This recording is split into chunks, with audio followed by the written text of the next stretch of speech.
부동산 PF 대출의 뇌관 먼저 여기서 터집니다. 요즘 말입니다. 부동산 PF 대출에 대한 기사가 굉장히 많아지고요. 예, 그 기사들의 지표를 보면요. 나올 때마다 더 악화된 지표들이 계속 나오고 있습니다. 이렇게 언론에 많이 나오고요. 또 지표 수준이 계속 악화된 지표가 나온다는 것은요. 결국 터질 수도 있다. 예, 결국 터진다. 저는 이렇게까지 생각합니다. 그 정도로 말입니다. PF 대출은요.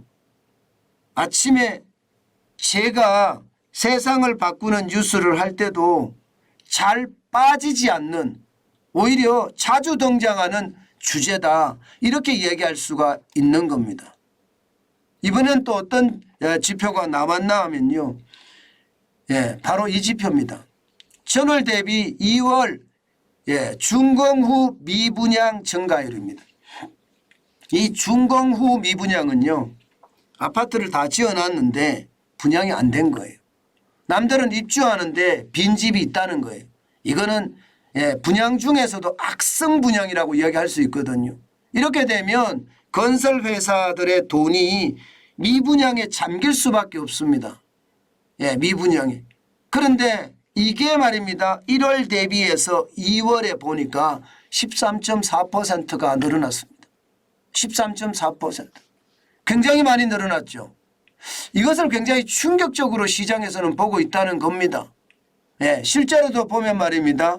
2023년 1월에 7,546가구였는데 2월에는 8,554가구. 예, 증가율이 13.4%가 되고요.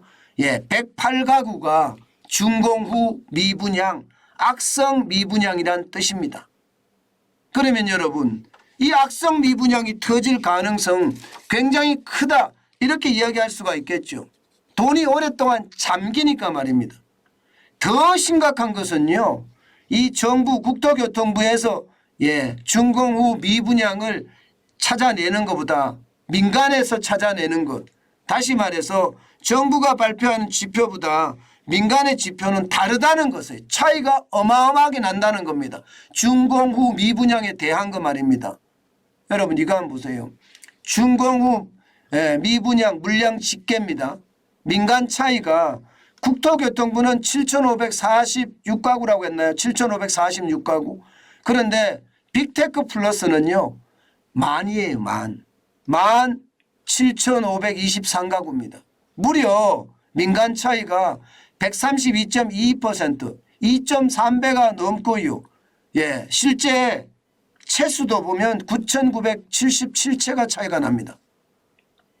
저는 이러한 통계, 잘못된 통계, 어느 것이 잘못됐는지 모르겠지만 여러분 민간업체가 이거 통계 잘못 내면 망합니다. 진짜 망합니다. 그런 상황을 고려해 보면 빅테크 플러스는 야 진짜 고민을 많이 했다 이렇게 생각할 수가 있거든요. 그러면 미분양이 2.3배가 차이가 나면 이거 터지는 거 시간 문제다 이렇게 생각을 할 수가 있겠죠. 먼저 여기서 터집니다는 미분양에서 터질 수도 있지만 지역적으로 봐도 말입니다. 정부가 발표하는 것과 실제 지역에서 미분양이 일어나는 것은 다릅니다. 국토교통부는 경기지역에 595개라고 하지만 실제 경기지역에서 나타나는 것은 빅테크 플러스에서는 3,555가구다 이렇게 이야기합니다. 부산도 그렇죠. 1,975가구, 서울도 1,804가구고요. 경남 1,589가구, 그리고 대전은요 1,523가구라고 이야기합니다. 그러면 어디서 먼저 터질까요? 어디서? 그나마 경기는 버텨낼 만하다. 미분양 가구가 많아도 버텨낼 만하다 이렇게 이야기합니다. 부산, 서울도 버텨낼 수 있다 이렇게 이야기하지만 대구는 상황이 다르다고 이야기합니다. 왜냐하면 최근에 이 준공 후 미분양이 700호가량 대거 발생을 했습니다. 700호가량. 700채예요. 700채. 전국에 지금 미분양이 가장 크게 발생되는 것이 지금 대구라고 이야기할 수 있습니다. 게다가 대구는 오래전부터 집값이 폭락을 했잖아요. 예, 이게 공급 물량은 많고 수요자는 적어서 오래전부터 폭락을 했습니다. 이런 상태에서 예, A급이라고 이야기하는 인류 건설업체들의 아파트들도 미분양이 나는 그런 초유의 사태가 벌어지고 있거든요. 이렇게 되면 여러분 지역건설사 괜찮을까요? 지역건설사는 분명히 말입니다. 뭐 브릿지론도 받고요. 본 PF 대출도 분명히 받았을 텐데 지역건설사들 저는 쉽지 않다고 봅니다. 그래서 많은 이들이 대구에서 가장 먼저 터지지 않겠느냐 하는 게 현재까지 예상입니다. 그만큼 말입니다. 예, 지역의 사업장이 굉장히 많다는 거고요. 중요한 것은 이금융 건이 바로 이 대구처럼 고위험 사업장에 많이 투자를 했다는 사실이에요. 저축은행은 29.4%나 되고요. 증권사도 24.2%, 보험사도 17.4%, 여신전문금융회사는 11%, 은행은 7.9%인데 이 중에서 말입니다. 공정률이 60% 이상, 분양이 50% 이하, 이것을 위험지역이라고 하는데 저축은행은 어떨까요? 예, 증권사는 어떨까요? 만약에 이게 대구 지역에 몰려있다 이러면 어떻게 될까요? 예, 그러면 여러분 상황은 최악으로 치닫을 겁니다. 실제 대구에서는 새마을 금고가 망했다, 망한다 뭐 이런 이야기가 자꾸 나오고 있는 것도 바로 그 이유거든요. 그만큼 심각해진다는 이야기고요. 이게 대구에서 시작만 될 뿐이지 이게 전국적인 상황이라고도 이야기할 수 있는 게 지금 뭐 이금융 건에 고위험 사업장이 전국에 번져 있고요. 금액도 적지 않은 금액입니다. 특히 정권사 같은 경우는요. 이게 4조 5천억을 직접 지금 대출을 해준 것도 있지만 더 심각한 것은 채무 보증이 24조 1천억 원이나 됩니다. 전체적으로 금융권의 PF 대출은 149조 4천억 원이라고 이야기하는데 그중에 정권사의 어떤 위험이 가장 크다 이렇게 이야기하고요. 그러면서 상호금융이나 저축은행이나 여신전문금융기관에 대한 위험도 계속 크다 이런 이야기를 계속하고 있습니다. 여러분 중요한 것은 분명하게 시장에는요 위험의 요소가 커지고 있다 이런 얘기기도 하고요.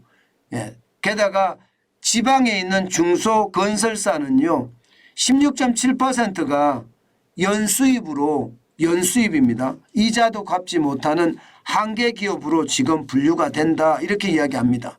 그렇게 됐을 때 여러분 이게 한꺼번에 와르르 무너질까 사실 굉장히 두렵습니다. 현재까지 말입니다.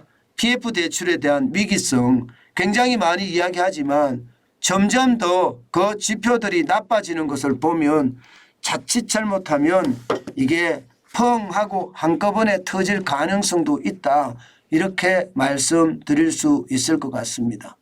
저는 요즘 같을 때 건설사에 투자하는 것은 섣불 지고 불 속에 들어가는 거다 그렇게 생각을 합니다. 그러나 많은 이들이요 건설사를 예의주시하고 있습니다. 왜? 기회라고 생각을 하니까요. 중요한 것은요 우리처럼 말입니다. 장기 주식 저축을 하는 사람들은 건설사를 보지 않는 게 좋습니다.